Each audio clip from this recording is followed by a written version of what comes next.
So now you're trying to finish what the Jap started. There was a thermos flask filled with coffee by the bed. She poured some into a cup and brought it over. Time to start living again, Commander. As they say in those Hollywood movies, for you the war is over. You should never have started in the first place. It's a young man's game. He sipped his coffee. So what do I do? Back to Harvard, Professor. She smiled. The students will love you. All those medals. Don't forget to wear your uniform the first day.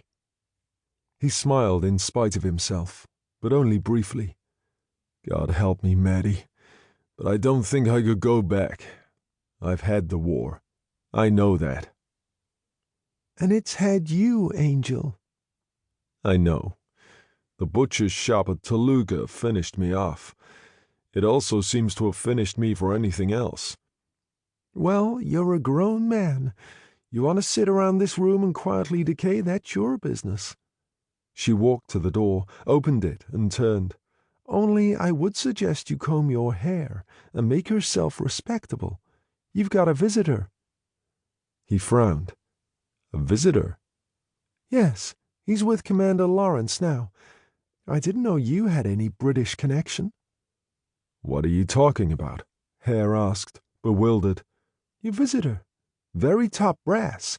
A Brigadier Munro of the British Army. Though you'd never think so.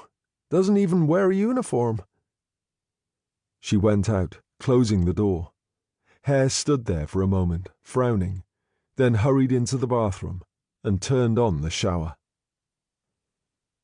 Brigadier Dougal Munro was 65 and white-haired, an engagingly ugly man in an ill-fitting suit of Donegal tweed. He wore a pair of steel-rimmed spectacles of the type issued to other ranks in the British Army. "But is he fit? That's what I need to know, Doctor," Munro was saying. Lawrence wore a white surgical coat over his uniform. "You mean physically?" He opened the file in front of him. "He's 46 years of age, Brigadier. He took 3 pieces of shrapnel in his left lung and spent 6 days on a life raft. It's a miracle he's still around." "Yes, I take your point," Munro said.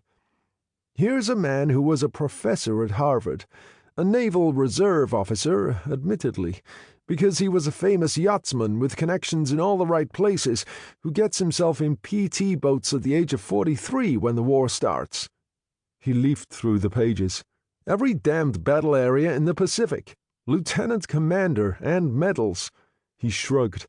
"Everything there is, including 2 Navy crosses, and then that final business at Toluga.